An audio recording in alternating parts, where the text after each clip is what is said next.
What's up, Bar Squad? Today I want to show you a warm-up routine I started implementing to help with this nagging knee injury that I have. And I've actually seen a lot of success with it. So I started implementing this warm-up into my clients' routine as well. And all of them have seen tremendous progress in that knee pain.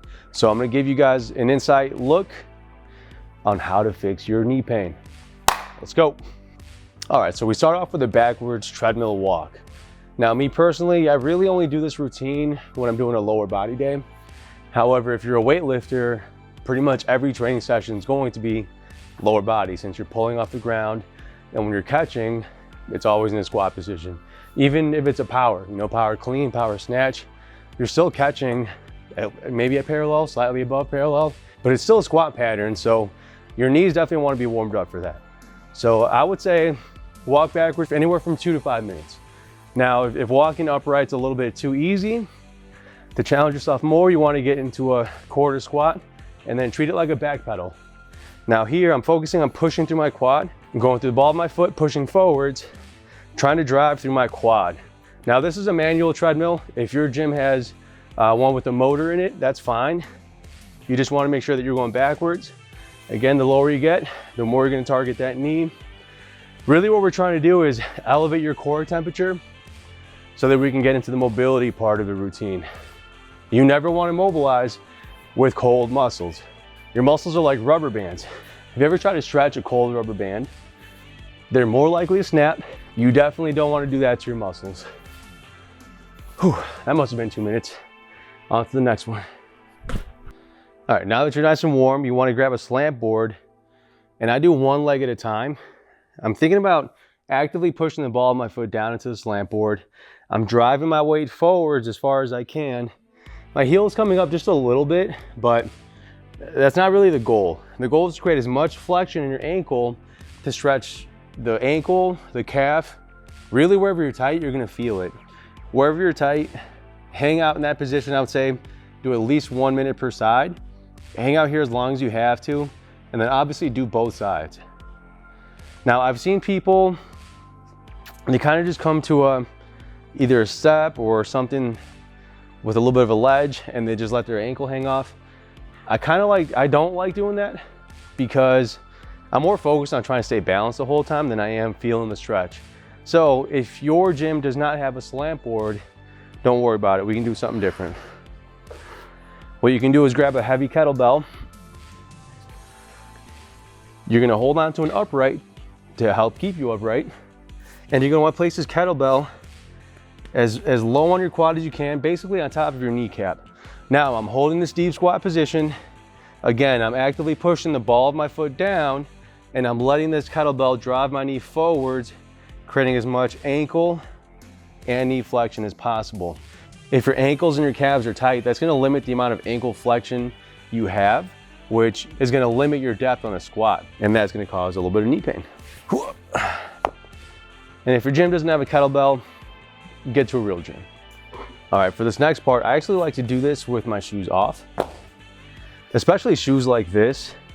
I mean, these are good for walking, but they have so much cushion on the bottom that they're actually a little bit unstable. Now, because I'm doing a unilateral movement, I require a little bit more stability in my ankles, my knees, and my hips. I don't want to add to the instability by keeping shoes that have too much cushion on the bottom. So next up, you're gonna stand on a box. If your gym doesn't have boxes, just stack up some plates. Now start off with a low box. The better your stability gets, the higher up on a box you can get. But we're gonna start by standing right on the edge of the box. Keep that core tight. You're gonna hinge at the hips. You're gonna squat all the way until your ankle touches the floor. But I'm keeping tension on this quad and this hip, and I'm driving right back up and extending my hips at the top. Yeah, don't do what I do. See, this is my bad side. Once again, core tight, hinge at the hips, squat until your heel touches the floor, and then squat right back up, extend your hips at the top. Let me give you a side view. Stand on the edge of the box, core is tight. You're gonna hinge at the hips, lower under control, touch your heel to the floor, but don't lose tension on this top leg, and then drive right back up. All right, guys, the last part of the warm up. If your gym has band pegs, it's probably the easiest way to do it. If not, don't worry, I'll show you another way to get it done. But the last part of the warm up is sissy squats. Now, don't get mad at me. I didn't name the exercise. That's just what they're called. I know everybody likes to be politically correct nowadays. Can't call people sissies anymore, but that's what they are, all right? So what I'm doing, I'm starting with the weight on the ball of my foot. I'm keeping tension in my core. I don't want to see a big lower back arch here. My core is tight. I'm pushing the ball of my foot straight down to the floor, and I'm driving my knees forwards, and I'm imagining I'm playing limbo. I'm gonna lean my upper body back so that my knees all the way to the tippy top of my head are one straight line, okay? I don't want to see you bending your hips trying to do this, because this kind of takes away from the warm up. The whole point really is to keep tension throughout your quad, your hip flexor, and your core. So think about it like this. I'm lengthening the entire anterior part of my body. Again, I'm on the ball of my feet, so my heels are already up. I'm driving my knees forwards, and if you notice I have pads on the ground, that's just a good physical cue to aim for something. If your gym doesn't have pads, stack up some plates. I like to do it this way so that I have a visual cue of something to aim for. Now, the stronger your knees get, you can start taking some of these pads off and start going lower and lower. But I don't want to relax once I touch the pad, okay? So I'm driving my knees forwards, leaning back, pushing the ball of my foot down, but I'm still keeping tension even though I'm on the floor. I'm not just relaxing here, okay? So drive your knees forwards, forwards, forwards, lean back like you're playing limbo. Your hands are gonna help you on the way up. And again, the stronger you get, the less you're gonna need those. You're gonna go all the way to the floor and then pull those knees back on the way back up. If your gym doesn't have band pegs, you can definitely just hold on to an upright. Just hold on to the rack, that's fine. I just personally don't like to do it this way.